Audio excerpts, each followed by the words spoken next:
สบายดีสบายดียินดีต้อนรับเข้าสู่ช่องกกย่างไงชาแนลเนาะมื้อนี้เฮากับสิพาทุกคนมาต่อแมงแมงเขาชื่ออย่างแมงช้อนเนาะแมงจีซอนอยู่ทุ่งนากระเรงเอาเปิดเสียงมากับปันเบาอ่อนกกย่างไงได้ยินเขาว่าต่อ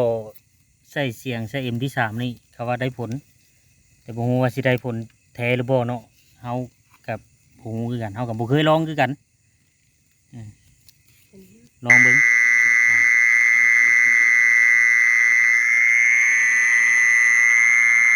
ได้ผลอยู่พี่น้องเห็นมาอยู่เด้นี่โอ้ได้ผลอ๋อนี่เนาะเขาเอิ้นว่าต่อแมงช้อนโอ้ได้เหลืองนี่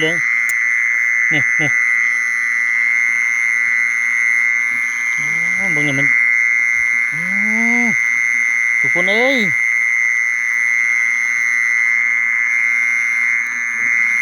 กับบ่เคยจักเทื่อเนาะเพราะว่าได้ยินเขาว่าเอาเสียงไปเปิดนี่เปิดใส่ MP3 เฮาเปิดใส่ MP3 เลยมันสิมาสไตล์เฮาต่อนกต่อหยังนะทุกคนลายลิเนี่ยเบิ่งมันพวกลองเอาไปเฮ็ดตามเด้ออันนี้ก็ครั้งทำอิฐคือกันที่เฮาเฮ็ดอยู่เดี๋ยวนี้ก็ได้บ่เคยได้ยินพวกเขาเจ้าพวกเซียนหากินทั้งหลายเขาเจ้าว่าเอาMP3ไปเปิดว่ะก็ได้ผลนะลีทุกคนเบิ่งแมงช้อนน่ะนี่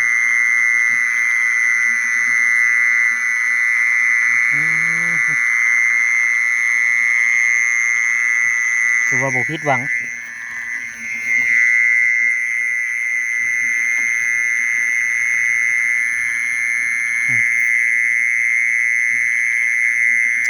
โอ้เฮาก็บ่เคยจักเทื่อได้นี่เด้มากับเซียนอ่อนหน้ากระแดงมื้อนี้เนี่ยว่าเอาเสียมมาเลยเสียมมาเลยปลาตังครับวันนี้อย่ามันเอาเสียมมาพูดว่าปลาตังก็กระซาบมาบอกเก็บแบบสี่ก็ได้การอยู่เนี่ยถ้าว่าเนี่ยเนี่ยเนี่ยว่าเอาปลาตังมาปลาตังที่ฉันได้เลยก็ได้ นี่เก็บเลยเป็นหยังบ่ต้องตรงต้องตังนะเก็บแบบเก็บไม่โดนเบิ่งทุกคนโอ้เนี่ยตอนเด้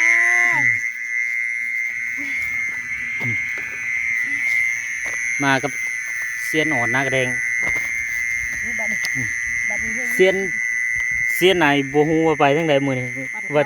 ทบิดว่าสิมานัดเพิ่นมาอะไรแต่ว่าปั่นเขาติดปั่นเขาเพิ่นติดภารกิจอีหยังอ๋อปั่นเขาบ่ก็เลยมากับน้องชายเพิ่นนี่ได้การด้วยกันนี่แบบเดียวกับแมงขี้หนุนเดี๋ยวเราสิตั้งกองบึงแบบยาวๆเลยมันขัดที่ดินเลยคุณไปกินให้ก่อนแต่แค่ติดผิวแล้วติดผิวเปลี่ยนผิวติดเยอะเลยคุณครับติดเปลี่ยนผิวคุณครับ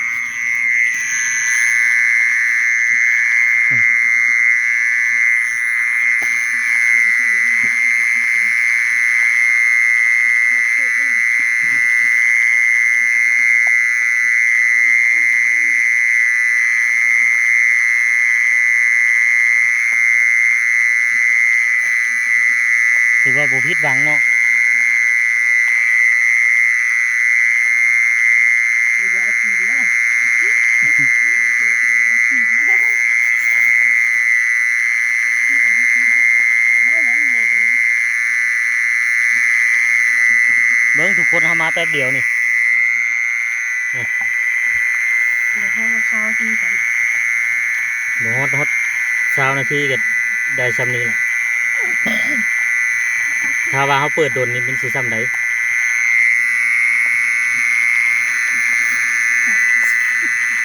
ขุดไปบนตาไม่ได้สิแต่มันเสียไ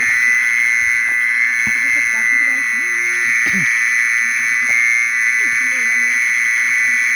มันสิมนพาอย่างนะบัดนี้ อย่านะหาเรื่องให้มันโดนมันดีมันดีกันเลย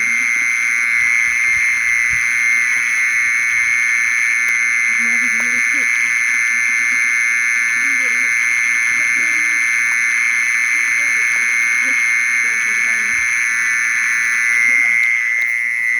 อ้าวมาแล้วเสียไหนหน้ากระแดงมาแล้วทุกคนเนี่ยเพิ่นหากนมาแต่เวียกเพิ่นเนาะ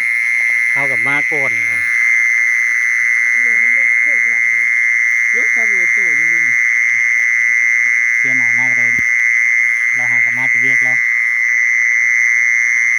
เก็บแบบยาวๆเลยมื้อนี้บ่ได้ มาเรื่อยๆเก็บเลย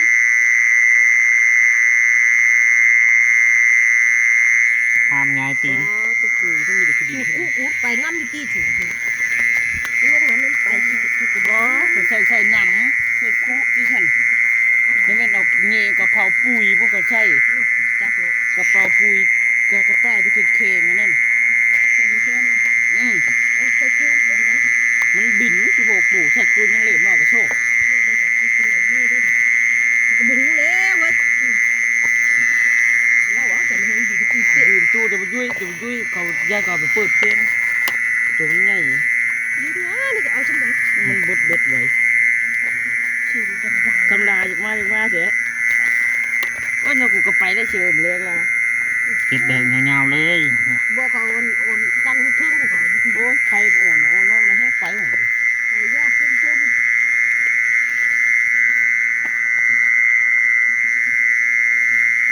มันหลังโอ้มากที่สุดเลย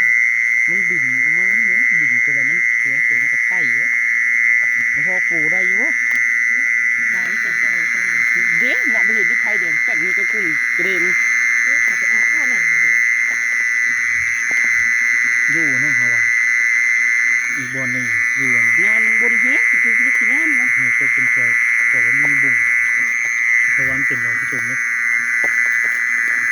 ไปน้ำที่ชูกูนี่ชัว มันบริบินเลยเว้ยในคู แล้วมันบินไม่คือ โอ้มันบินมาเลย แล้วมันบินโอ้ไม่คือเขา บ่มไปหาหัวไฟจิ๊กกดกับพี่ก้อน คือกลัวพวกผมปกไว้ ถึงแล้วบ่ผมเสียนก็โคบเสียหาได้จิ๊กปืดแทง พวกผมหัวเห็นที่บัดชาน รายการ ป่นเนื้อบันนะเพจางเหลวใส่กูใส่หางมัน แม่งช่วยเราขึ้นกับมั่งนี่จุดช่วยเราขึ้นกับมั่งนี่จันเบิ่งเอากี่ดินเนาะนี่ โอเคทุกคนขออนุญาตเก็บบัตรนี่สิถ่ายให้เบิ่งเพียงซ้ำนี้เจอกันคลิปหน้า